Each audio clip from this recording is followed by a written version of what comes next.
కానీ పారు మీరు చెప్పినవన్నీ చెయ్యదు సార్. అయితే చేయించే బాధ్యత నీదే. రేపటి నుంచి చేస్తాను రా.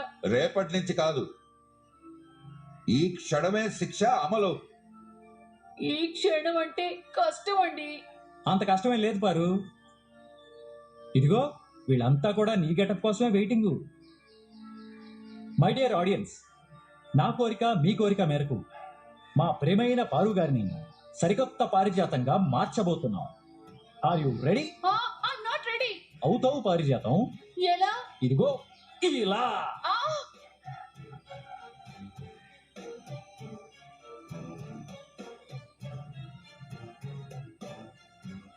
అబ్బబ్బబ్బబ్బబ్బా, ఎంత న్యాచురల్ గా ఉన్నావు పారు. పూర్వ వైభవం తిరిగొచ్చినట్లేదు. దొంగ సచ్చినోడా, ముసలోడితో కలిసి నన్ను పనిదాన్ని చేశారు కదరా. దీపా, పారుకి బొట్టు కొంచెం పెద్దదైందంటావా? వదిలేయచ్చు కదా బాబా. వదిలేశాను దీపా.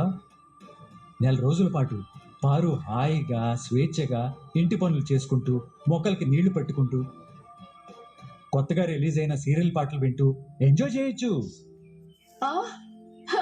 నాకు ఆ ఆఫర్ కూడా ఇచ్చారా? అన్నీ ఇచ్చాం పారు, నువ్వు వాడుకోవడమే ఆలస్యం. దీప యజమానైంది, నేను పనిదాన్ని అయ్యాను. నా బతుకు ఇలా తయారైందేంటి? ఇంక వెళ్దామా? లేదు దీపా, నాకెందుకో తృప్తిగా అనిపించట్లేదు. ఆశ్రమ వాసానికి వెళ్ళి సర్వసంగ పరిత్యాగిలా తయారయ్యాను రా. ఏం త్యాగి? సర్వసంగ పరిత్యాగి. నాకు నమ్మకం లేదు పారు. ఎందుకురా? ఏమో, అందరూ పడుకున్నాక పారు గదిలో ఏసీ ఆన్ చేసుకుని బెడ్ మీద పడుకుంటుందేమో. ఏ ఆన్లైన్లోనో ఫుడ్ ఆర్డర్ చేసుకుని సీక్రెట్ గా చికెన్ బిర్యానీలు దుప్పట్లో ముసుగేసుకుని తినేస్తుందేమో. నేనా? రే రే పాపోరా. నేను అదే చెప్తున్నాను పారు.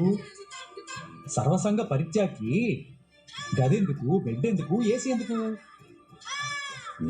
అదే కదా నీ సమస్య. దానికి నా దగ్గర పరిష్కారం ఉంది. ఏంటండి అది?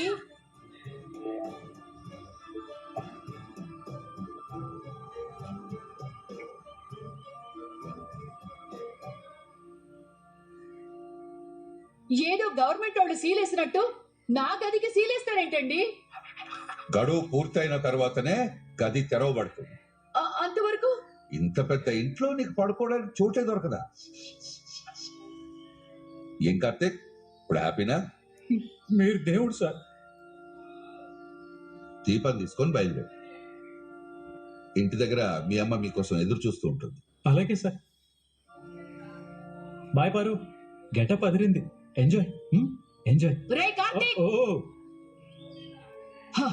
మంగమ్మ శపథం గురించి విన్నావు, గంగమ్మ శపథం గురించి విన్నావు, పారిజాత శపథం గురించి వినుండవురా? దీపా, భయం వేస్తుంది. ఇప్పుడు చెప్తున్నాను, రాసుకో. కొబ్బరి నూనె, నువ్వుల నూనె అయితే ఒకటి రాసుకోరా. ఈ పారిజాత శపథం వినండి. మళ్ళీ మీ తాత తన చేత్తో ఆ గది తలుపు తెరిచేంత వరకు నేను ఈ కురులు ముడివేయను. అంటే నేను ఈ గెటప్ లో చూడాలా? అవును.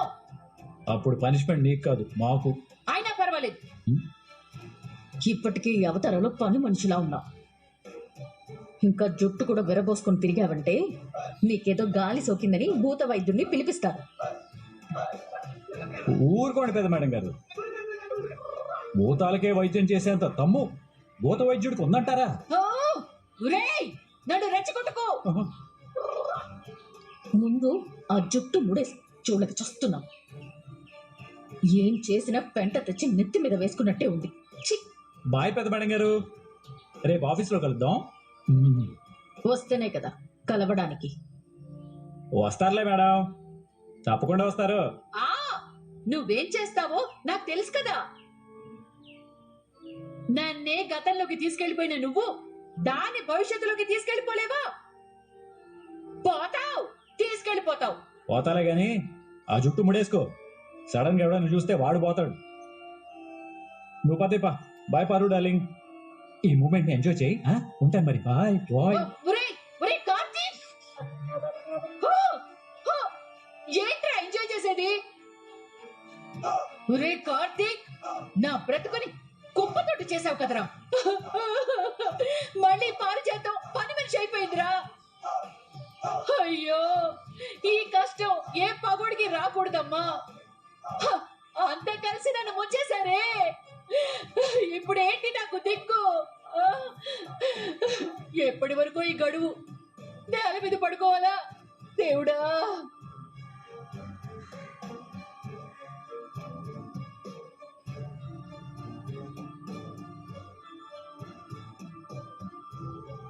గోదావరి నది కంటే మనకదే ఎక్కువ మలుపులు తిరుగుతుందిరా. నీ కోడలు సీఈఓ అయినందుకు సంతోషంగా లేదా? లేదా అంటే లేదు అనే చెప్పాలి. ఎందుకమ్మా? ఇది కోడలు, ఆ జ్యోత్స్న మేన కోడలు. దీప్ అంటే జ్యోత్స్నకి చాలా ఇష్టం. అక్క చెల్లెళ్ళలా ఉండేవాళ్ళు. ఎప్పుడైతే దీప మెళ్ళో నువ్వు తాళి కట్టావో ఆ క్షణమే దీప జ్యోత్స్నకి శత్రువైపోయింది. అసలు దీపని నీ భార్యగానే ఉండనివ్వకూడదని చాలా ప్రయత్నాలు చేసింది. కానీ దీప తట్టుకుని నిలబడింది. నీకోసం పోటీపడి ఇప్పుడు వీళ్ళిద్దరూ ఇప్పుడు సీఈఓ పదవికి కూడా పోటీ పడ్డారు. ఈసారి కూడా దీపే గెలిచింది. ఇప్పుడు కూడా జ్యోత్స్న దీపని గెలవనివ్వకూడదని రకరకాల ప్రయత్నాలు చేసింది. కానీ అవన్నీ దీప తట్టుకొని గెలిచింది. సీఈఓ పదవి కోసం సొంత కంపెనీనే ఇన్ని కష్టాల్లో పడేసిన జ్యోత్స్న ఆ పదవిలో దీపని ఉండదు కాదు, పెరిగేది. ఏం జరిగినా నష్టపోయేది మనమే. మిగిలిపోయిన భోజనాలు ఏదో చేయగలిగావు, కానీ కడుపుకేదైనా అయితే ఏం చేయలేవే. నీ భయం నాకు అర్థమైంది. తోడుగా నేను ఉంటాను కదా. దీపకి కడుపులో ఉన్న బిడ్డకి ఏమీ కాదు. కొన్ని మనం తప్పించలేవురా. దీపని ఆఫీస్కి వెళ్లకుండా చేయాలనుకున్నాను. చూసావా కర్మ సిద్ధాంతం ఎలా ఉందో. దీపే ఇప్పుడు సీఈఓ అయింది. కాకపోతే ఇందులో అత్తగారిగా నేను గర్వపడేది ఒకటి ఉంది. ఏంటత్తయ్య అది? నా కొడుకు ఎక్కడైతే అవమానపడ్డాడో అక్కడే నువ్వు గౌరవంగా బాధ్యతలు తీసుకోబోతున్నావు. ఇది నీకు చాలా పెద్ద గెలుపు. అవునానమ్మా, అమ్మ సీఈఓ అయిపోయిందిగా. ఇప్పటి నుంచి మా అమ్మ సీఈఓ అని మా ఫ్రెండ్స్ అందరికీ చెప్తాను. నేను కూడా చెప్తాను నా ఫ్రెండ్స్ అందరికి. నేనైతే మన ఇంటి గోడ మీద రాస్తాను. అయితే నేను ఫ్లెక్సీలు కట్టిస్తాను. నేను మైక్ లో అనౌన్స్ చేస్తాను. ఇంకా ఆపుతారా? ఎందుకు ఆపాలరా? ఒక రకంగా చెప్పాలంటే జ్యోత్స్న రెస్టారెంట్ లో సీఈఓలంతా మన ఇంటి నుంచే అవుతున్నారు. ముందు నువ్వు, తర్వాత మీ నాన్న, ఇప్పుడు నీ భార్య, తర్వాత నేను. అదేమీ క్లాస్ లీడర్ పోస్ట్ కాదు నీకు ఇవ్వడానికి. పెద్దయ్యాక అవుతాను. అలాగే అవుదుగానిలే. వెళ్ళు, భోజనం పెడతాను. అలాగే నానమ్మా. అవును, నాకు ఒక డౌట్. ఏంటి? అమ్మ ఎప్పుడు సీఈఓ కదా, చీర కట్టుకుని వెళ్తుందా, సూట్ వేసుకుని వెళ్తుందా? చీర కట్టుకుని వెళ్తాను, నువ్వు వెళ్ళవే.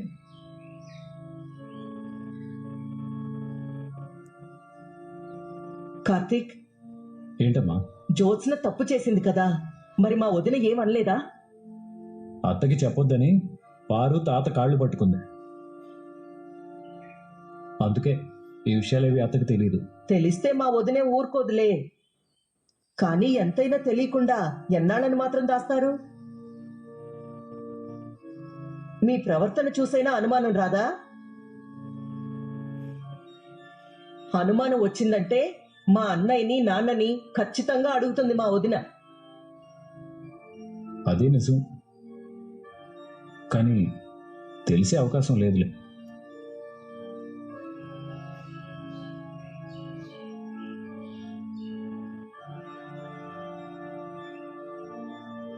ఇప్పుడు నువ్వు నన్ను ఏం అడగాలనుకుంటున్నావమ్మా? కొన్ని చెప్పినా అర్థం కావు, కొన్ని చెప్పకుండానే అర్థం చేసుకోవచ్చు మావయ్య గారు. నువ్వు అర్థం చేసుకున్నది నీకు చెప్పింది ఎవరో నేను తెలుసుకోవచ్చా? అది మీరే మావయ్య గారు. నేనా? అవును మావయ్య గారు. నిజం చెప్పండి, అబద్ధం చెప్పాల్సిన అవసరం ఏముంటుందమ్మా? నా కూతురు ఏదైనా తప్పు చేసిందా? ఆవిడ నీకెలా తెలుసు? క్యారెక్టర్ ఉందని చెప్పి నా చేత ఫుడ్ ఆర్డర్ ఇప్పించారు. కాకపోతే ఈ విషయం ఎవరికీ చెప్పొద్దన్నారు. కార్తిక్ ఏమైనా చేస్తే ఏం చేస్తాడు? బాలరాజు గారిని పంపించింది నేనే. అడిగేది మిమ్మల్ని మావయ్య గారు. నీకు అనుమానం ఎందుకు వచ్చిందమ్మా? గెలిచినందుకు దీప సంతోషంగా ఉంది, కానీ జ్యోత్స్న తను ఓడిపోయిన దానికంటే దీప గెలిచినందుకే ఎక్కువ బాధపడినట్టుగా నాకు అనిపించింది మావయ్య గారు. అది బాధ కూడా కాదు, తను అనుకున్నది జరగలేదన్న కోపం. అలాగే అత్తయ్య గారి విషయంలో కూడా మీరు చాలా కోపంగా ఉన్నారు. ఆవిడేదో పాపం చేసిందని మీరు శిక్ష విధించారు. ఆ పాపంలో నా కూతురికి భాగం ఉందా? చెప్పండి మావయ్య గారు. ఉందని నువ్వు అనుకుంటున్నావమ్మా? ఉంటే మాత్రం క్షమించకండి.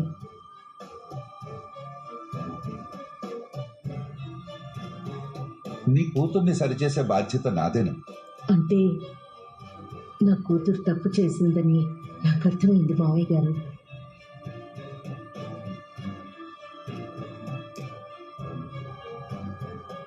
ఏం జరిగింది, ఎలా జరిగింది అన్నది వదిలేమ్మా. నా కూతురు ఇలా ఉండాలి అని నువ్వు కోరుకుంటున్నావు కదా, నువ్వు కోరుకుంటున్నట్టు నీ కూతుర్ని తీర్చిదిద్దే బాధ్యత నాది.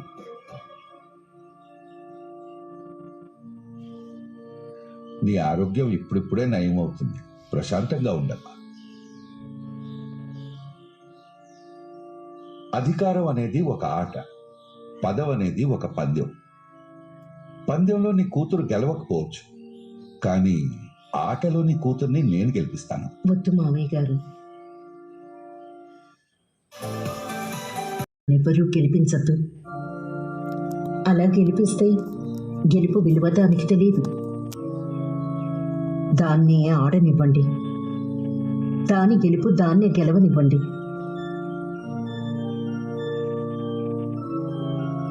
తప్పు చేస్తే శిక్షించండి. అది క్షమించరాని తప్పైతే నాతో చెప్పండి. ఏం చేస్తాం? నన్ను కన్నవాళ్ళని ముద్దనుకున్న దాన్ని నేను కన్నవాళ్ళు కావాలని ఎలా అనుకుంటాను?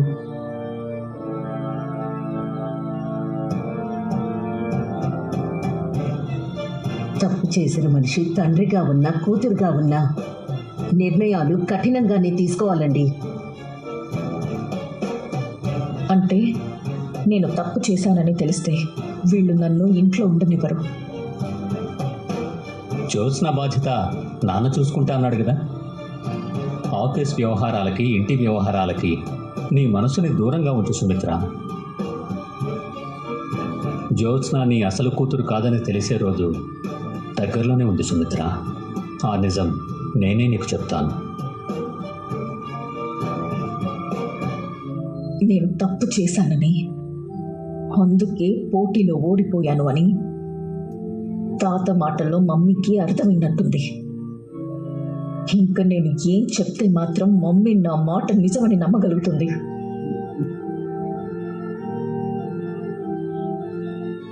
గ్రానీ, నువ్వు నా రూమ్లోకి వచ్చావేంటి? తరివేండే, నువ్వు మీ తాత కలిసి నన్ను ఏ సత్రానికో ఏ సన్యాస ఆశ్రమానికో తరివేయండి. నీకు పనిష్మెంట్ ఇచ్చినప్పుడు నాకు కాస్త బాధగా అనిపించినా ఈ శిక్షకి నువ్వు పూర్తిగా అర్హురాలివి. ఏ విధంగానే? ఏ విధంగా? అసలు నువ్వు బావకి దొరకపోయి ఉంటే బాలరాజు గారి విషయంలో దొరికే వాళ్ళమే కాదు. అసలు నీలాంటిది మనవరాలుగా పుట్టకపోయి ఉంటే నాకు తిప్పలే వచ్చుండేవి కాదు. ఇది నువ్వు నన్ను కాదు, నన్ను కన్న నా తల్లి త్యాగజీవి స్వర్గీయ కళ్యాణి గారిని అడగాలి. లేదా అడ్రస్ లేకుండా పోయినా నీ కొడుకు దాసు గారిని అడగాలి. ఎవరిని అడగవలసిన అవసరం లేదే. నేనేమో నిన్ను యువరాణిని చేద్దాం అనుకున్నాను, నువ్వేమో నన్ను ఇదిగో ఈ పేదరాణిని చేసావు. విలువలేని యువరాణి బ్రతుకు కంటే గౌరవం ఉన్న పని మనిషి బతుకే బెటర్ అనిపిస్తుంది. పనిదాని కూతురివి కదా, నీ నోట్లో చింతకంటే గొప్ప మాటలు ఎక్కడి నుంచి వస్తాయిలే. నువ్వేదో మిర్జాపూర్ జమీందార్ అన్నట్టు కబుర్లు చెప్పకు. మా అమ్మ కంటే ముందు ఈ ఇంట్లో ఆ పోస్ట్ నీదే. ఇప్పుడు కూడా నన్ను అలాగే తయారు చేశారు కదా. బావ గుర్తు చేయకపోయి ఉంటే తాత నీకు ఈ శిక్ష వేసేవాడే కాదు. ఆ కార్తీక్ గడిని వదలకూడదు. సూరజ్ని అడ్డు పెట్టుకుని బావా దీప ఏం చెయ్యాలనుకుంటున్నారో అన్నీ చేస్తున్నారు. అస్సలు మీ తాత మర్చిపోయిన దాన్ని ఆఫీసులో గుర్తు చేసింది ఆ సూరజ్ గాడే. సంస్థ పరుగు పోయే పని ఈ సంస్థ చైర్మన్ గారి మనవరాలే చేశారంటే భరించడం చాలా కష్టంగా ఉంది. అదంతా బావ ఆడిస్తున్న ఆట. ఆట ఆడడం ఆడికేనా? ఏ మనకి రాదా? ఎందుకు రాదు? బాగానే ఆడం కదా. ఇదిగో రిజల్ట్. ఈ రోజు నేను, రేపు నువ్వు. నష్టం ఏ ఒక్కరికి జరిగినా ఇద్దరికి జరిగినట్టేనే. నన్ను చూసి నువ్వు ఎగతాళి చేసావంటే నిన్ను నువ్వు అద్దంలో చూసుకుని ఉమ్మేసుకున్నట్టే. ఇప్పుడు మన బ్రతుకులు దాదాపు అక్కడి వరకే వచ్చి ఆగాయి. పోటీ అయిపోతే సూరజ్ గడు పోతాడు అనుకున్నా. పాతేసిన పందిర్రాటులాగా వాడు ఇక్కడే ఉండిపోయేలా ఉన్నాడు. వాడున్నంత కాలం మనమేం చేయలేం రాని. ఈ మాట నిజమేనే. కార్తీక్ గాడంటే మన బంధువులు అన్న జాలి చూపించైనా వదిలేసేవాడు. కానీ ఈ సూరజ్ గాడు మనల్ని ఏదో ఒకటి చేసే వరకు వదిలేటట్టు లేడు. మళ్ళీ మన పాత రోజులు మనకి రావాలంటే ఆ సూరజ్ గడు ఉండకూడదు. తరిమేద్దాం. ఏంటి తరిమేసేది? ఫ్రాంక్ గా మాట్లాడుకోవాలంటే ఈ క్షణం ఈ ఇంట్లో తాత దగ్గర నాకంటే ఎక్కువ నమ్మకాన్ని వాడే సంపాదించుకున్నాడు. ఈ మాట నిజమే, ఒప్పుకుని తీరాలి. మనం ఎలాంటి వాళ్ళమో నిరూపించడానికి వాళ్ళకి ఆధారాలు దొరుకుతున్నాయి. కానీ వాళ్ళు ఎలాంటి వాళ్ళు నిరూపించడానికి మన దగ్గర ఆధారాలున్నా అవకాశాలు దొరకట్లేదు. ఆ సూరజ్ గడు పెద్ద 420. అది నాకు మాత్రమే తెలుసు. కానీ తాత ముందు మాత్రం వాడిదేదో అద్భుతమైన క్యారెక్టర్ అన్నట్టు నటిస్తున్నాడు. ఆ క్యారెక్టర్ మీదే దెబ్బ కొడితే ఎలాగో నేను చూసుకుంటానో నాకు వదిలే. నన్ను ఇరికించావు కదా. నిండా మునిగిన దానికి చలెందుకు? సామెత మరీ ఓల్డ్గా ఉంది. నాకు సూట్ అవుతుందిలే. రిస్క్ అవసరమా? రిస్క్ చేయడం అంటేనే నాకు సరదా. అది నీ గెటప్ చూస్తేనే అర్థమవుతుంది. ఇదే పరిస్థితి ఆ సూరజ్ గాడికి తీసుకొస్తాను. ఏం చేస్తావు? ఏ క్యారెక్టర్ చూసి మీ తాత సూరజ్ గాడికి అంత విలువిస్తున్నాడో ఆ క్యారెక్టర్ నే లేకుండా చేస్తాను. తాత ఏది అంత తేలిగ్గా నమ్మడు. నమ్మిస్తాను. ఏం చేస్తావు? చెప్పను. ఏం చేసినా దాంట్లోకి మాత్రం నన్ను లాగద్దు. ఇప్పుడే ఇరుక్కున్న దాంట్లోంచి ఎలా బయటికి రావాలో అర్థం కావట్లేదు. నువ్వేం టెన్షన్ పడుకో. ఈ పారు జుట్టు ముడేసిందంటే ఎవరికో మూడినట్టే. పంచ డైలాగులు కాదు, పనయ్యే మార్గం చూడు. పోయి మీ తాత దగ్గర కూర్చోవే పిల్లబాతు బచ్చా. కాసేపట్లో అందరినీ అనిపిస్తాను చూడు. భయంగా ఉంది గ్రాని. ఇదే మాట ఆ సూరజ్ గాడితో అనిపిస్తాను. నన్ను ఇరికించేలాగే ఉన్నావు. నీకేం సంబంధం లేదు, పోవే.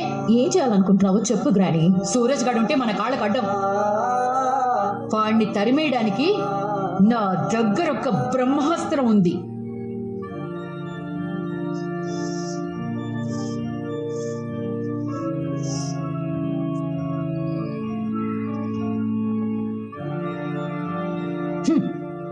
అది ఎలా ప్రయోగించాలో నాకు తెలుసు.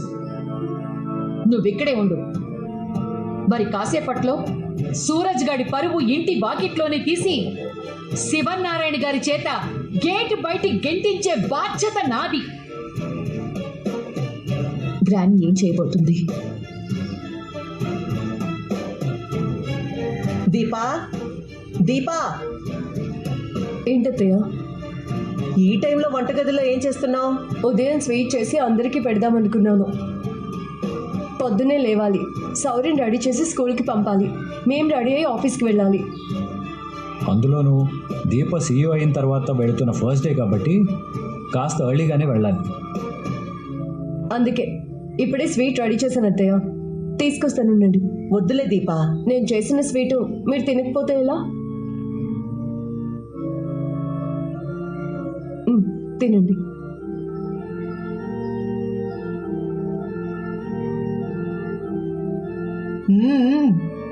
చాలా బాగుంది దీపా.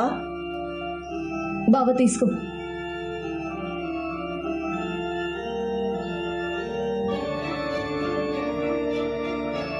చాలా బాగుంది దీపా.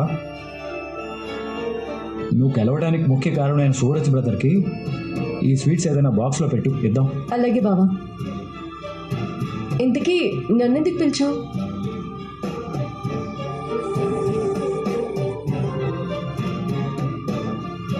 ఏంటిది? చీరలు మెడలో వేసుకోవడానికి బంగారంతో చేయించిన చైన్.